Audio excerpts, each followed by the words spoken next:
हरे कृष्णा राधे राधे दोस्तों, आज हम आपको बताएंगे कि प्रदोष व्रत कब है। जी हाँ, सोम प्रदोष व्रत कब है और हम आपको यह भी बताएंगे कि उसकी पूजा का शुभ मुहूर्त क्या है, साथ ही पारण का समय क्या रहने वाला है और हम आपको कथा भी सुनाने वाले हैं। तो वीडियो में अंत तक बने रहिएगा। तो चलिए शुरू करते हैं।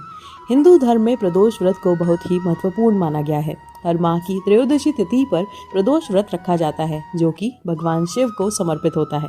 माघ मास के कृष्ण पक्ष की त्रयोदशी तिथि पर सोम प्रदोष व्रत रखा जाएगा। आइए जानते हैं कि सोम व्रत की क्या विधि रहने वाली है। दोस्तों, धार्मिक मान्यता है कि प्रदोष व्रत के दिन विधि विधान से भगवान शिव और माता पार्वती की पूजा करने से हर भय संकट दूर हो जाता है, साथ ही जीवन में सुख समृद्धि का आगमन भी होता है। पंचांग के अनुसार माघ मास की शुरुआत मकर संक्रांति से हुई थी, वहीं इसका समापन 12 फरवरी को होने वाला है। हर महीने की तरह माघ मास में भी 2 प्रदोष व्रत रखे जाएंगे। माघ मास के कृष्ण पक्ष की त्रयोदशी तिथि पर सोम प्रदोष व्रत रखा जाएगा। सोम प्रदोष व्रत की तिथि के चलते लोगों में कंफ्यूजन बना हुआ है कि 26 जनवरी को रखा जाना चाहिए या 27 जनवरी को। आइए जानते हैं कि व्रत किस दिन रखना चाहिए। माघ मास के कृष्ण पक्ष की त्रयोदशी तिथि की शुरुआत 26 जनवरी को रात 8:54 पर शुरू होगी। वहीं इस त्रयोदशी तिथि का समापन 27 जनवरी को रात 8:34 पर होगा। ऐसे में उदया तिथि के अनुसार 27 जनवरी 2025 के दिन सोमवार को प्रदोष व्रत रखा जाएगा। सोमवार को पड़ने के कारण इसे सोम प्रदोष व्रत कहा जाएगा। प्रदोष व्रत की पूजा प्रदोष काल यानी शाम के समय की जाती है।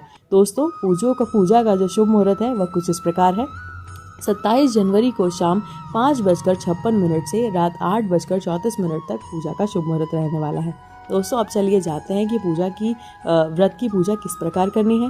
प्रदोष व्रत के दिन सुबह काल जल्दी उठकर स्नान आदि करें, शिव जी का ध्यान करें, फिर पूजा स्थल को गंगा जल से साफ कर उसे गंगा जल से पवित्र करें। इसके बाद एक मंडप तैयार करें और रंगोली बनाकर दीपक जलाएं। फिर कुश के आसन पर पूर्व या उत्तर पूर्व दिशा की ओर मुख करके पूजा करने के लिए बैठ जाएं।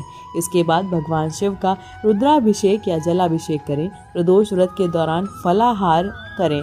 अगर संभव हो तो मंदिर जाकर शिवलिंग पर जल चढ़ाएं और बेलपत्र अर्पित करें। शाम के समय दोबारा भगवान शिव की पूजा करें। पूजा के बाद प्रदोष व्रत की कथा सुनें और पूजा के आखिर में आरती करके भगवान को भोग अर्पित करें।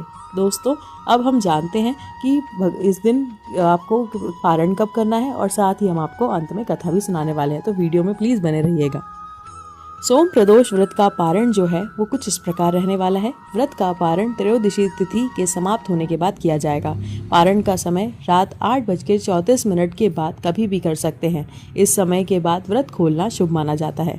दोस्तों, चलिए जानते हैं कि इसकी कथा क्या है। एक नगर में एक ब्राह्मणी रहती थी। उसके पति का स्वर्गवास हो गया था।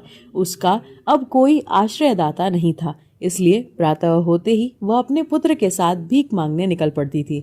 भिक्षाटन से ही वह स्वयं का एवं पुत्र का पेट पालती थी। एक दिन ब्राह्मणी घर लौट रही थी तो उसे एक लड़का घायल अवस्था में कराहता हुआ मिला। ब्राह्मणी दयावश उसे अपने घर ले गई। वह लड़का विदर्भ का राजकुमार था। शत्रु सैनिक ने उसके राज्य पर आक्रमण कर उसके पिता को बंदी बना लिया था और राज्य पर नियंत्रण कर लिया था, इसलिए वह मारा फिर रहा था।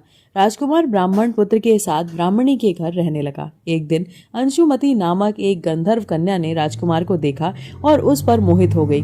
अगले दिन अंशुमती अपने माता पिता को राजकुमार से मिलाने लाई। उन्हें भी राजकुमार भाग गया। कुछ दिनों बाद अंशुमती के माता पिता को शंकर भगवान ने स्वप्न में आदेश दिया कि राजकुमार और अंशुमती का विवाह कर दिया जाए। उन्होंने वैसा ही किया।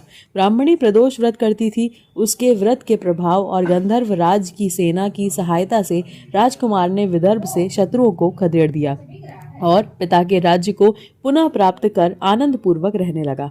राजकुमार ने ब्राह्मण पुत्र को अपना प्रधानमंत्री बनाया। ब्राह्मणी के प्रदोष व्रत के महात्म्य से जैसे राजकुमार और ब्राह्मण पुत्र के दिन फिरे, वैसे ही शंकर भगवान आप अपने अन्य सभी भक्तों के दिन भी फेरते हैं। दोस्तों, अगर आपको ये वीडियो अच्छा लगा हो तो कृपया हमारे चैनल को जरूर सब्सक्राइब कीजिएगा। राधे राधे।